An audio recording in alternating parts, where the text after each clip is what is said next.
کی مدد کی، ان کو فائدہ پہنچایا، جہاں تک ہو سکا ان کی خدمت کی۔ کس حوالے سے کی؟ اس حوالے سے کی کہ یہ اللہ تعالیٰ کا پیدا کردہ انسان ہے، اور اللہ فرماتا ہے میری جمیع مخلوق میرا کنبہ ہے، جو ان سے پیار کرے گا وہ مجھ سے پیار کرے گا۔ سبحان اللہ۔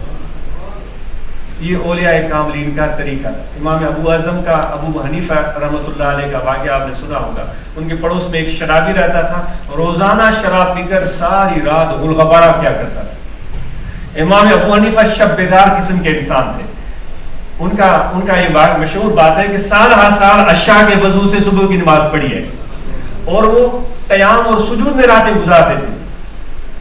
غلغبارہ ہوتا تھا لیکن کبھی حرف شکایت زبان پر نہیں لائے۔ ہم جیسا کوئی ایک جلد باز اور کہا جائے کہ خود پسند قسم کا مسلمان ہوتا تو ڈنڈے لے کر پہنچ جاتا، وہ کہتا کہ ایک ایک ڈنڈا مارنا این ثواب ہے، خوب پیٹو اس کو۔ ہم جیسا بندہ تو ایسے ہی کرتا۔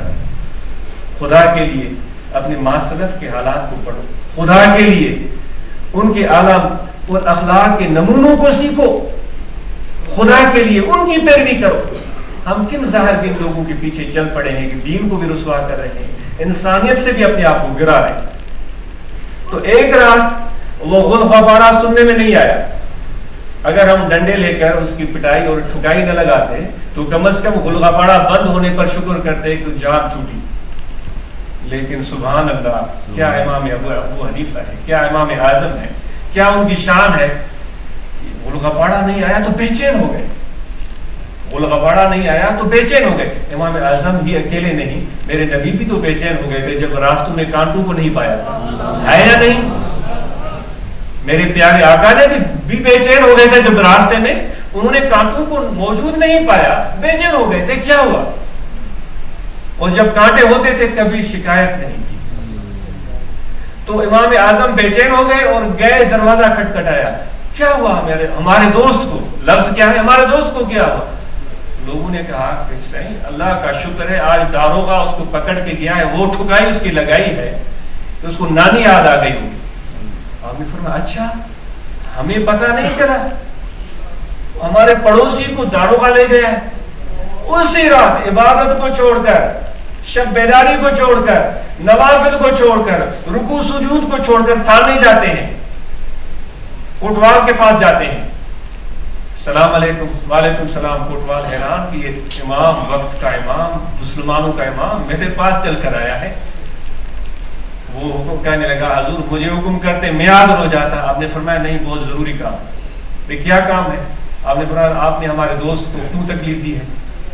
وہ سوچنے لگا کہ امام اعظم کا دوست ہوگا، کوئی متشرع آدمی ہوگا، کوئی بزرگ آدمی ہوگا، میری طرح سر پر امامہ ہوگا، میری طرح اس کے کپڑے لٹے جو ہیں وہ بزرگوں کی طرح ہوں گے۔ اس نے کہا حضور میرے اس جیل میں، میرے تھانے میں کوئی متشرع آدمی، کوئی دیندار آدمی ہے ہی نہیں، سارے جو جرائم پیشہ لوگ ہیں۔ نہیں، تو نے ہمارے دوست کو تکلیف دی۔ کون ہے آپ کا دوست؟ لے گیا، اور جب سب کو دیکھا انہوں نے اشارہ کیا اس شرابی شخص کی طرف، یہ ہے ہمارا دوست۔ وہ حیران ہو گیا، یہ آپ کا دوست ہے؟ یہ تو شراب پینے والا ہے، یہ تو بدتمیزی کرنے والا ہے۔ آپ نے فرمایا نہیں، ہم اس کی ضمانت دیتے۔ اسی وقت اس شرابی کو لے کر گھر آئے اور رات اس نے گھر میں گزاری۔ اتنی اس کے دل میں ندامت پیدا ہوئی کہ صبح امام وقت کے پاس گیا اور اپنی پوری زندگی میں جو کرتوت تھے اس کی معافی طلب کی۔ انہوں نے نہیں کہا تھا کہ ہم سے معافی طلب کرو، اور کہا کہ حضور میں آج کے بعد شراب کو ہاتھ بھی نہیں لگاؤں۔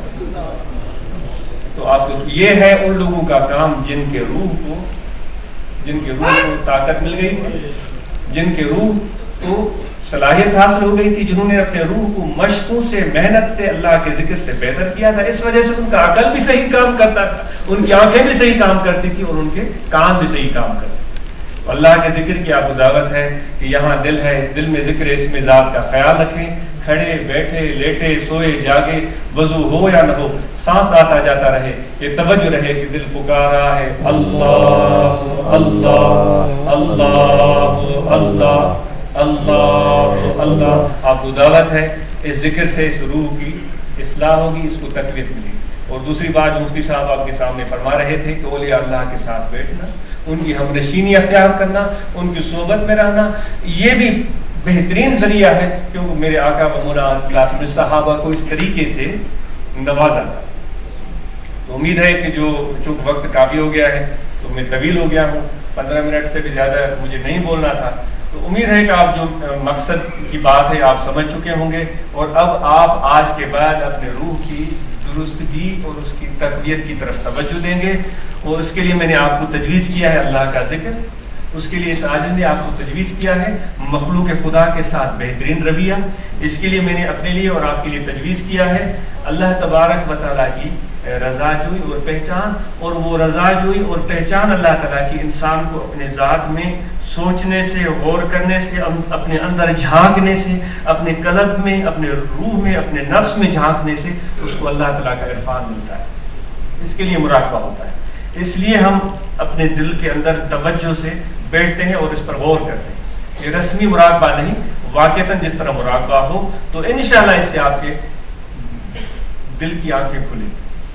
امید ہے آپ اور ہم اس پر کوششان رہیں گے۔ آپ سب نے تشریف لائے، اپنا قیمتی وقت نکال کر، آپ سب کا بہت شکریہ۔ اللہ تعالیٰ ہمیں توفیق عمل عطا فرمائے، اور جن دوستوں نے یہ پروگرام کو منعقد بنانے کی بھی کوششیں کی، اللہ ان کو اجر عظیم عطا فرمائے اور ان کی کوششوں کو قبول فرمائے۔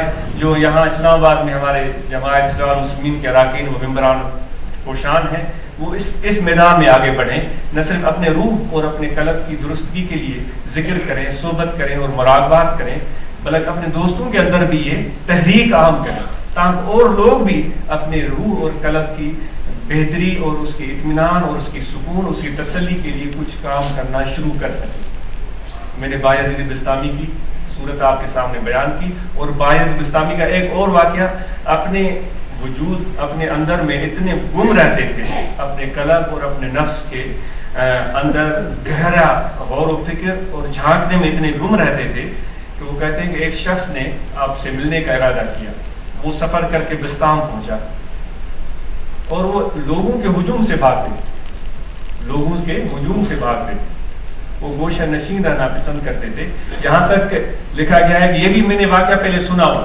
میرے خیال میں یہاں علوم میں امام غزالی نے بھی نقل کیا ہے، لیکن جو کتاب میں نے دیکھی اس میں یہ واقعہ بھی بایزید کی طرف منسوب کیا گیا، اگر کسی کو سمجھ میں نہ آئے تو میں پہلے سے معذرت کر دیتا ہوں۔ جب آپ روحانیت کے مدارس طے کرتے ہوئے حرمین شریفین کی زیارت کے بعد واپس آئے تھے، کسی شہر میں داخل ہوئے تو غلغلہ بلند ہو گیا کہ بھائی بہت بڑا ولی پہنچا، سینکڑوں لوگ بھاگے اور ہر طرف ہجوم ہو گیا، آپ پریشان ہو گئے، اور وہ مہینہ تھا رمضان کا، اور آپ کو یہ پتا ہونا چاہیے کہ جب حج کے لیے گئے تھے تو پیدل گئے تھے، اور جب واپسی ہوئی تھی تو وہ بھی لمبا سفر تھا، آپ پریشان ہو گئے، اور ایک رفیق آپ کے ساتھ تھا، آپ نے کیا کیا؟ واقعہ آ گیا زبان پر، میں بیان کر ہی دیتا ہوں۔ تو انہوں نے کچھ جیب سے چیز نکال کے کھانا شروع کر دیا، لوگوں نے کہا یہ رمضان کا مہینہ ہے اور لوگ کہہ رہے ہیں کہ یہ ولی ہے اور یہ کھانا ہے، سارا ہجوم چھٹ گیا، کوئی ادھر بھاگا، کوئی ادھر بھاگا، کوئی ادھر چلا گیا، کوئی ادھر چلا۔ آپ نے کہا اللہ کا شکر ہے میری جان بچ گئی۔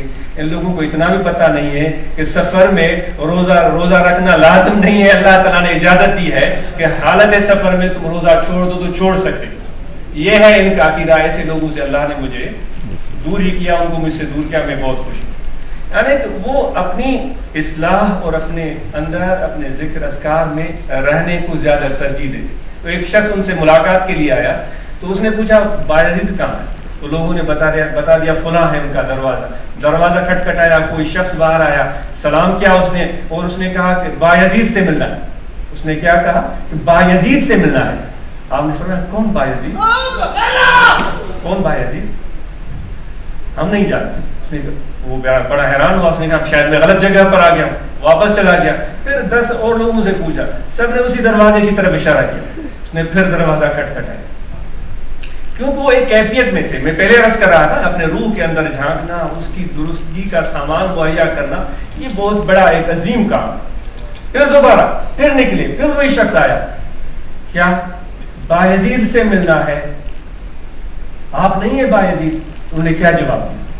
انہوں نے کہا بھائی اس گھر میں میں 30 سال سے رہ رہا ہوں، اس گھر میں میں 30 سال سے رہ رہا ہوں، لیکن میں نے بایزید کو کبھی نہیں دیکھا۔